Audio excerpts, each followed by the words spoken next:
Kumusta ka, aking kaibigan? Ay aking kaibigan. Pumarito ka rin ba upang matuto ng bagong kaalaman? Halika at ating tuklasin ang kasaysayan ng literatura ng ating bansa. Ang literatura sa panahon kung saan ang ating mga ninuno ay hindi pa nasasakop ng mga dayuhan. Upang maunawaan ng buong daigdig, ako'y magsasalita sa wikang Ingles.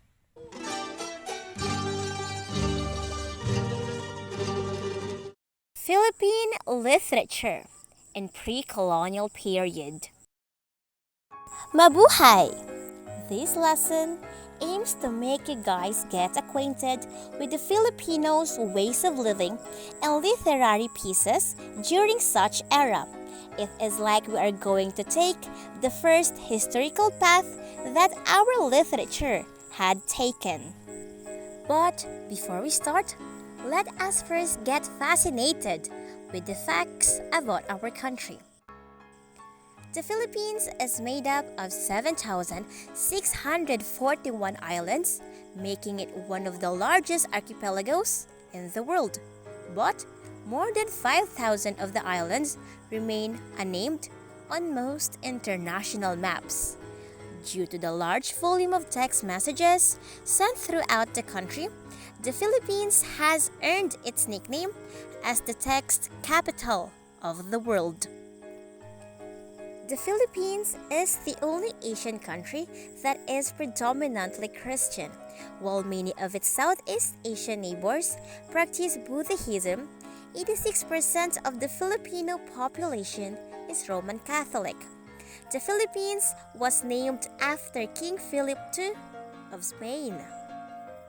3 of the 10 largest shopping malls in the world are located in our country. The world's largest pearl, Perla Puerto, was discovered by a Filipino diver in the Palawan Sea. The 75-pound pearl is valued at $100 million. The Pearl of the Orient Seas is the sobriquet given to the Philippines. It was given by Jose Rizal in his poem, Ultimo Adios.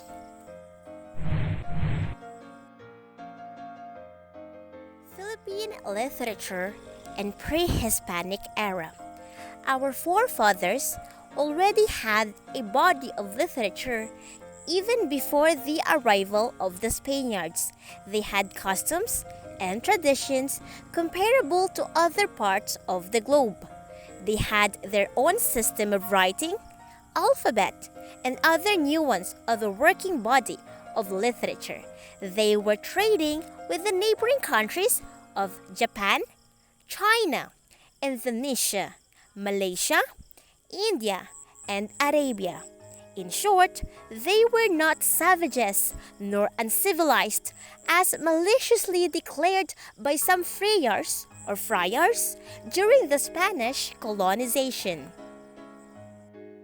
Our language is coming under the Malayo-Polynesian family of languages spoken in vast areas covering mainland Southeast Asia, East Timor, Polynesia, Micronesia, and South Pacific Islands. We have our own system of writing called Baybayin, consisting of 3 vowels and 14 consonants. Baybayin came from the word baybay, which means spelling. This is an example of a Baybayin chart. You can see the symbols or the characters and the sounds or the syllables they represent. Come on, read along. A, ba, ka, da, ga, ha, la, ma, na, nga, pa, sa, a. Baybayin is an evidence that our ancestors were not illiterate because they were capable of reading and writing using our own writing system, Baybayin. Majority of the literary pieces during the pre-Hispanic era were in oral traditions.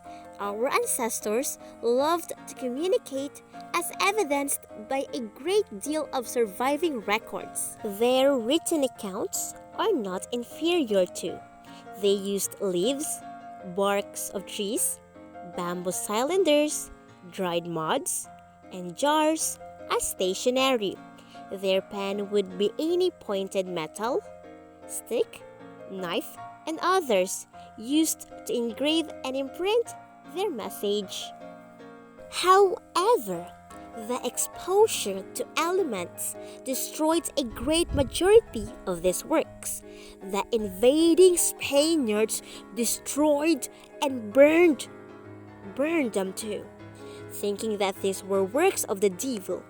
One interesting artifact that endured the test of longevity is the Laguna copper plate inscription. According to Google Arts and Culture, the Laguna copper plate inscription is an official document, more precisely, an acquittance inscribed in the Shaka year 822. It is the earliest known calendar dated document used within the Philippine Islands. Pre-Hispanic literature is characterized by legends, epics, folktales, and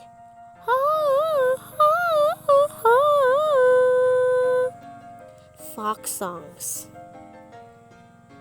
Legends. Pre-Spanish legends are fictitious narratives which explain the origin of things, places, or names. The early Filipino customs are also depicted in them as it entertains the people during gatherings and occasions. Examples include the legend of the Tagalogs, and the legend of the Philippine archipelago of the Visayans. Epics or epico.